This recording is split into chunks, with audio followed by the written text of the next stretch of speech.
Bismillahirrahmanirrahim. Assalamu alaikum. Dear students of 6th class, how are you all? I hope you are good and safe. Students, as you know that we have started our unit number 1, section 1, frogs in the fountain. So look at the page number 11. मैं repeat कर देती हूँ जो हमने previous lecture में पढ़ा था. ये ऑथर जो है वो हमें अपनी आंटी के एक सिंपल से इंसिडेंट के बारे में बताता है, बहुत डिलाइटफुल डिस्क्रिप्शन में, यानी तंज़ो मज़ाह में हमें बताता है. वो कहता है कि हमारे मुल्क के अंदर मैरीगोल्ड्स, ये गुलदाउदी जो हैं, गुलदाउदी के फूल बहुत ज़्यादा तादाद में उगते हैं और ये बहुत से मौक़े पे, चाहे वो खुशी का हो, गम का हो, कहीं कोई वापस आ रहा हो, कहीं किसी ने जाना हो, उस मौके के लिए ये इसके हार वगैरह बना के, मतलब हम इनको मैरीगोल्ड्स को यूज़ करते हैं कहते हैं. और आमतौर पर कुछ स्पेशल गेस्ट हो उसके गले में भी ये हार जो है वो डाला जाता है. कहते हैं मैं इन हारों से, इन गार्लैंड से बहुत एहतियात करता हूँ, मोहतात रहता हूँ, क्योंकि मेरे साथ एक मरतबा ऐसा इंसिडेंट हुआ कि मुझे हार पहनाया गया और उस हार के अंदर जो है वो एक बी थी और उसने डायरेक्टली आकर मेरे चिन पे मतलब उसको काट लिया. फिर वो अपना एक्सपीरियंस बताता है, कहते हैं कि मेरे जो बच्चे हैं, पोते पोतियाँ हैं, वो मुझसे हंसते हैं कि शायद आपकी चिन जो है इसी वजह से डबल चिन है आपकी, क्योंकि आपको बी ने काटा है. तो वो हंसता है, वो कहता है कि नहीं, मैं बिल्कुल अपनी दादी की तरह हूँ, यानी मेरी दादी की भी मतलब वो भी हेल्दी थी, उनकी भी डबल चिन थी. तो फिर वो अपना पर्सनल एक्सपीरियंस बताता है, कहता है मेरे बच्चे जो हैं वो मेरी चिन के साथ खेलते हैं, लेकिन हम लोगों को इतनी हिम्मत नहीं होती थी कि हम अपनी दादी के साथ जो है वो इस तरह का कोई मजाक वगैरह करें.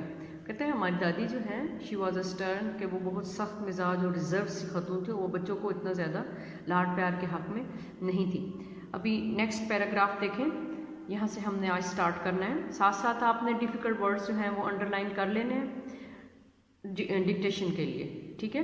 जो डिफ़िकल्ट वर्ड्स हैं उनको आपने, वो फिर मैं आपको नेक्स्ट बताऊंगी आपने कैसे पेज बनाना है, क्या करना है. अभी फ़िलहाल आप इसको सुने, इसको समझें, ठीक है. इसको बार बार सुने और जो डिफ़िकल्ट वर्ड्स हैं उनको खुद रीड आउट करने की कोशिश करें, ठीक है. She fed us reasonably well, कहते हैं कि उन्होंने हमारी अच्छी परवरिश की. किसने? वो अपनी दादी की बात सुना रहा है. She fed us reasonably well, उन्होंने हमें बहुत अच्छा पाला पोसा, हमारी अच्छी परवरिश की. She kept a great khansama, उन्होंने खनसामा रखा हुआ था. But she didn't believe in second helpings with the result that I have spend the rest of my life indulging in second help. वो कहते हैं कि वो सेकंड हेल्पिंग पे यकीन नहीं रखती थी. उनका ये ख्याल था कि अगर उन्होंने ऐसा किया तो वो सारी ज़िंदगी जो है वो उन पर डिपेंड रहेंगी. कहते हैं 2 mutton koftas were all that I was allowed with my plate of rice, कि 2 मटन कोफ्ता जो हैं वो मतलब उसको कोफ्ते ये चीज़ें कहते हैं मुझे बहुत पसंद हैं. I was allowed with my plate of rice, मेरे प्लेट के अंदर, चावलों की प्लेट में सिर्फ 2 कोफ्ते जो हैं वो मुझे अलाउ थे कि मैं वो खा सकता था. आई लाइक कोफ्ताज, कहते हैं मुझे कोफ्ते बहुत पसंद हैं. स्टिल डू, फिर भी. And it was painful for a small boy to have to stop at two, कहते हैं कि ये कितने तकलीफ़ की बात है या कितने अफसोस की बात है. कहते हैं मुझे कोफ्ते बहुत पसंद हैं, लेकिन मेरी दादी जो है वो खाने पीने के मामले में मेरी बहुत केयर करती थी, यानी हमें बहुत खाना नहीं देती थी कि मैं बहुत हेल्दी था, मेरी डबल चिन थी.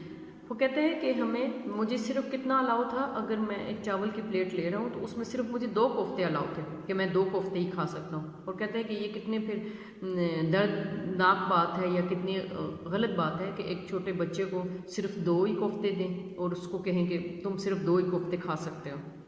Now that I am a grown man, कहते हैं अब मैं बड़ा हो गया, अब with an independent source of income, कहते हैं अब मैं खुद कमाता हूँ. I help myself to 4, कहते हैं अब मैं तो आसानी से 4 कोफ्ते भी खा सकता हूँ. हु कैन स्टॉप मी, अब मुझे कौन रोक सकता है. Doctor Beg who drops in to see me once a year, कहते हैं डॉक्टर बेग जो है उनका फैमिली डॉक्टर, कहते हैं सालाना वो एक मरतबा हमारा चेकअप करने के लिए आता है, मतलब देखने के लिए, मुआयना करने के लिए आता है. रिमार्क दैट, उसने मुझे कहा, आई लुक्ड ओवरवेट, उसने मुझे मेरा चेकअप करने के बाद मुझे बताया कि मैं बहुत ओवर वेट लग रहा हूँ, कि बहुत मोटा लग रहा हूँ, मेरा बहुत ज़्यादा वजन हो गया, and that I should cut down on my food intake. कहते हैं कि आपको अपनी खुराक जो है वो कम करनी चाहिए।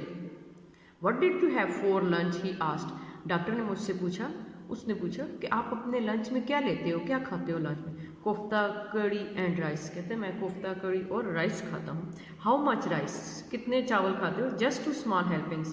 कहते हैं बस यही हुआ कि 2 बंदों का मैं खा लेता हूँ, 2 प्लेटें खा लेता हूँ। एंड हाउ मैनी कोफ्तास, और कोफ्ते कितने खाते हो। ओनली 4। कहते हैं मैं 4 कोफ्ते खाता हूँ। Don't have more than 2, he advised. उसने कहा 2 से ज़्यादा ना खाया करो। उसने मुझे नसीहत की, उसने मुझे कहा डोंट हैव मोर देन 2, कि 2 से ज़्यादा ना खाओ। Yes granny, I said. उसने कहा जी हाँ दादी, ठीक है दादी।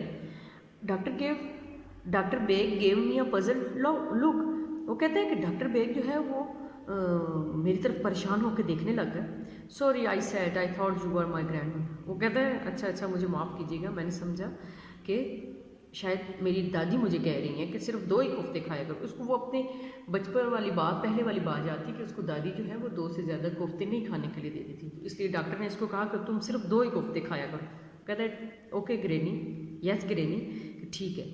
जब डॉक्टर को वो ग्रैनी कहता है तो वो डॉक्टर थोड़ा सा परेशान हो जाता है, उसको गौर से देखता है, तो कहता है अच्छा मैंने समझा तुम मेरी दादी हो जो मुझे ये एडवाइस कर रहे हो कि 2 ही कोफ्ते खाया करो। Now he thinks I have got Alzheimer's. Alzheimer is the kind of a serious disease.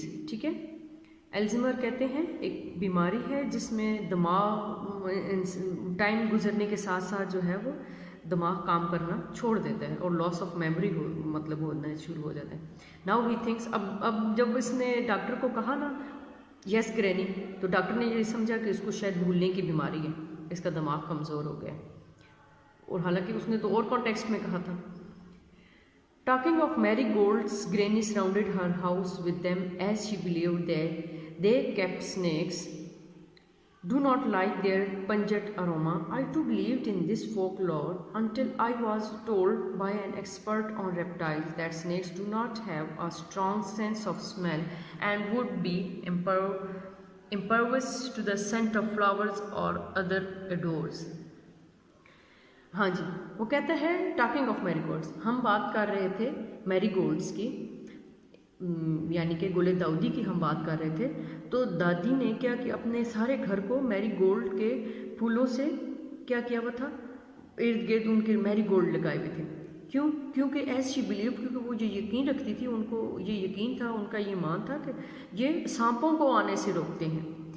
Apparently यकीनन snakes do not like there, वो कहते हैं कि मेरी दादी का ये ख्याल था कि सांपों को ये इनकी खुशबू जो है वो अच्छी नहीं लगती, और मैं भी ये यकीन रखता हूँ क्योंकि ये कहानी है शुरू से चली आई, और मुझे भी ये बताया गया, एक एक्सपर्ट ने बताया था जो इन रेप्टाइल्स का एक्सपर्ट है, उसने बताया था कि स्नैक को ये स्ट्रॉन्ग स्मेल जो है वो उनको स्नैक्स डोंट हैव। और उसके बाद आई वाज टोल्ड, मुझे बताया गया कि मुझे बताया कि that snakes do not have a strong sense of smell, कि उनको तो स्मेल आती ही नहीं है। And would be impervious to the scent of the flowers और अदर ओडोर्स। कहते हैं ये तो पुरानी कहानी है कि सांप इससे चले जाते हैं, लेकिन मुझे एक्सपर्ट ने बताया ऐसा कुछ भी नहीं है, उसकी तो सेंस ऑफ स्मेल ही नहीं है स्नेक की। यहाँ तक काफ़ी है बच्चों, इसको आपने गौर से लिसन करना है, ठीक है। 2 to 3 टाइम्स आप इसको लिसन करेंगे, इंशाल्लाह आपको ये कॉम्प्रिहेंड हो जाएगा, समझ आ जाएगी। फिर हम नेक्स्ट लेक्चर में इससे आगे जाएंगे। Thank you very much.